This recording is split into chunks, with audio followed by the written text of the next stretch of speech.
Parfois cynique, parfois confiant, mais jamais complaisant. Francis Gosselin. Sans grande surprise, l'ancien ministre de l'Immigration du Canada puis maire de Montréal a annoncé sa candidature au poste de chef du Parti libéral du Québec aujourd'hui. S'il est élu, il succédera à Marc Tanguay, puis qui a pris l'intérim là, suite à la contre-performance de Dominique Anglade aux dernières élections. Je suis avec Denis Coderre. Bonjour, Denis. Monsieur Gosselin, mes hommages. Denis, j'espère que parce que je suis venu dans 63 que je suis pas au Moyen-Âge. Bon, j'espérais que tu n'écoutes pas, Denis. Mais bon, je vois que tu es dans la voiture, donc ça, prudent, s'il te plaît. Denis Coderre, donc un politicien aguerri comme toi, pourquoi est-ce qu'on souhaite briguer la chefferie d'un parti comme le PLQ, qui est quand même, bon, actuellement, selon les sondages, pas dans une position, disons, enviable, là. Ça pourrait changer, mais qu'est-ce qui te donne envie de te lancer dans la course à la chefferie de ce parti qui est quand même dans une position difficile actuellement? Deux raisons, puis je respecte tous ceux qui ont des convictions, mais j'en ai également. La première, c'est que on n'a pas besoin d'avoir sa place sur un nouveau dollar. On a déjà un pays, on n'a pas besoin d'autre. Donc, pour moi, la raison pourquoi je me présente à la chefferie, c'est que c'est le sens du devoir. Je pense très sincèrement, Francis, que la question de l'une de la prochaine élection, ça sera pas l'immigration, n'en déplaise à M. Legault, ça va être est-ce qu'on veut un troisième référendum? Donc, dans la mesure où c'est ça, ça prend l'expérience, ça prend quelqu'un qui est capable de connecter avec les gens. Si moi, je ne représente pas le renouveau, j'imagine que l'indépendance, ça ne va pas être très nouveau non plus. Après 3 référendums, là, faudrait qu'on m'explique qu'est-ce que ça veut dire. Alors, je pense qu'on a des besoins criants. On s'est déjà parlé souvent d'habitation et tout ça. Il y a des réalités économiques. Quand M. Legault, que j'aime bien par ailleurs, me dit que il y a un bon gouvernement parce qu'il y a 5 comptables, une chance qu'il n'y en a pas 10 parce que le déficit est à 11 milliards, qu'est-ce que ce serait sinon? Fait qu'à un moment donné, il faut faire attention. Mais je pense sincèrement que la question nationale, moi, je veux un Québec fort, j'ai pas de problème avec ça. Mais on tombe de plus en plus dans le nationalisme identitaire. Puis l'immigration, avant de commencer à vouloir scraper l'entente, on devrait commencer par le lire. On se rend compte qu'au lieu de mettre la faute sur tout le monde, c'est qu'il y a des gens qui font pas le job. Denis, donc je parlais du parti qui est dans une position, disons, plus difficile suite à la contre-performance aux dernières élections. Oui, ça pourrait changer. Ça fait bien, Francis. J'y arrive. Ça oui. pourrait changer. Par ailleurs, d'autres sondages qui portent là sur la course à la chefferie ne te donnent pas toi non plus devant les autres. Drôlement, c'est Marc Tanguay là, qui mène les sondages. Encore, on est à 1 an de cette élection à la chefferie. Mais justement, qu'est-ce que le candidat Coderre là, pense faire là, pour reprendre le dessus, ne serait-ce que dans les intentions de soutien, puis éventuellement là, jusqu'au 14 juin 2025, qu'est-ce qui est sur le programme? Là? Ouais. Oui, mais à la blague, si vous venez marcher avec moi, vous allez voir le monde, vous allez boire du café frais. Alors, quand il fait chaud, c'est meilleur. Mais je veux miser sur la nationalisation de l'eau. Je veux redonner des pouvoirs aux municipalités parce qu'on l'avait fait sous Couillard quand on a eu le statut de métropole et puis l'autonomie municipale. Pour moi, une municipalité, c'est pas une créature des provinces, c'est un gouvernement de proximité. Et si on travaille en ce sens, ça veut dire qu'au bout de la ligne, le problème de l'habitation, c'est pas un problème de financement. C'est parce que ça te prend 4 ans avant d'avoir le maudit permis. Alors, à un moment donné, à force de traiter tout le monde comme des voleurs, puis de pas vouloir avoir peur de rencontrer des gens, ben ça fait des terrace gates. Alors, on a besoin de s'assurer que si on a un nouveau pacte avec les municipalités, moi dire les choses parce que tu es un économiste, Québec paye pas ses enlieux de taxes. S'il payait ses enlieux de taxes, vous donneriez davantage de moyens aux municipalités. Et dernier point, j'aime beaucoup M.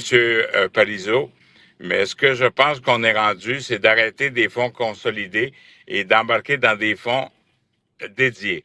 Donc, si on travaille en ce sens-là, on va suivre l'argent, on va respecter les payeurs de taxes, puis on va être en mesure d'avoir une vision pour les 20 prochaines années. Donner plus de pouvoir aux municipalités, c'est donc donner plus de pouvoir à Valérie Plante. Est-ce que tu vis bien avec ça, Denis Coderre? Moi, je pense que je vais dire ce que je pense de toute façon. Ça me dérange pas de donner une carotte, mais il y a un bâton qui vient avec ça. Alors, tout doit être basé sur les résultats.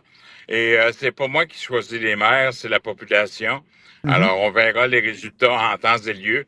Mais l'important, contrairement à d'autres, si moi je suis premier ministre, je vais être le premier ministre de tous les Québécois et Québécoises. Alors, je m'attends à la même chose au niveau municipal.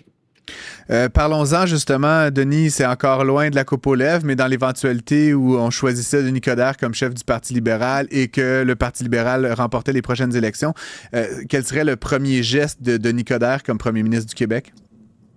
Premièrement, je regarderai les finances publiques. Il faut ramener une saine gestion. Deuxièmement, j'amorcerai dès maintenant la nationalisation de l'eau. Il faut refaire l'ensemble des usines de tout ce qui touche l'assainissement. On doit regarder à quoi sert notre eau parce que 27% des 350 millions de bouteilles d'eau à 2 pièces et demie qu'on a bu l'an passé, 27% naît des champlures. Alors, plus de transparence, plus... Moi, j'ai le cœur à gauche, j'ai le portefeuille à droite. Je suis un extrémiste du centre. Mais c'est pas un péché de créer de la richesse. Si on veut la distribuer, il faut la créer. Alors, travaillons en ce sens. On a actuellement là, quand même une drôle de situation à Ottawa et à Québec où les partis qui sont en place sont, donnés perdants là, aux prochaines élections, que ce soit M. Trudeau là, qui semble, encore une fois, ce n'est pas fait, là, mais les sondages semblent indiquer qu'il pourrait être défait par M. Poilievre et de même à Québec, Denis Coderre. J'aimerais un peu t'entendre justement là, sur la relation avec Ottawa. Bon, ça va pas très bien, j'ai l'impression actuellement. On se lance un peu de la boue de part et d'autre. M. Poilievre aussi là, a traité, bon, on parlait de Valérie Plante, de Bruno Marchand, d'incompétents. Quel genre de ton est-ce qu'on doit s'attendre de Denis Coderre? Dans un premier temps, le candidat, puis ensuite peut-être le chef du parti. Est-ce que, justement, tu considères là, que ce genre de ton est acceptable? Est-ce que tu vas être vindicatif? Est-ce que c'est un batailleur qu'on va voir pendant cette campagne à la chefferie? Denis, j'aimerais un peu t'entendre là-dessus. Moi, je pense que ce qui est important, c'est d'être vrai, d'être authentique, mais on va arrêter de mettre la faute sur les autres. Il est temps qu'on prenne nos responsabilités.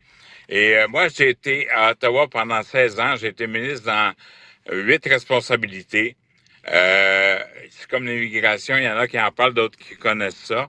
Moi, je pense que ce qui est important, c'est de respecter le choix des gens, mais de s'assurer que tout le monde fasse sa job. La journée qu'on prend nos responsabilités, on devient imputable. Là, on a l'impression, j'ai l'impression d'imiter Benoît Dutrisac, j'ai l'impression que personne, c'est jour la faute des autres, personne prend sa job, puis à un moment donné, c'est jamais la faute de personne. Donc, il est temps qu'on prenne nos responsabilités, puis à partir de là, on va aller loin. Je suis pas inquiet. Denis Coderre, tu as été maire de Montréal, tu as dit souvent fièrement être de Montréal-Nord, tout ça, on t'associe avec la métropole québécoise qui est Montréal. Tu as annoncé aujourd'hui que tu te présentais dans Bellechasse, qui est un magnifique coin de pays, mais qui est plus fortement rural, pas beaucoup de gratte-ciel dans Bellechasse. Qu'est-ce qui a motivé cette décision-là, finalement? Pour 2 raisons. La première, oui, j'ai été immigrant de Montréal pendant 45 ans, mais je viens de la région de Joliette.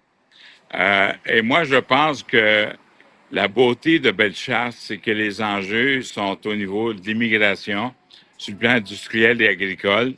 Et puis, il y a 30 municipalités. Le fait d'avoir été maire me met dans une position intéressante parce que, vous vous souvenez, j'ai créé la Maison des régions avec mon administration.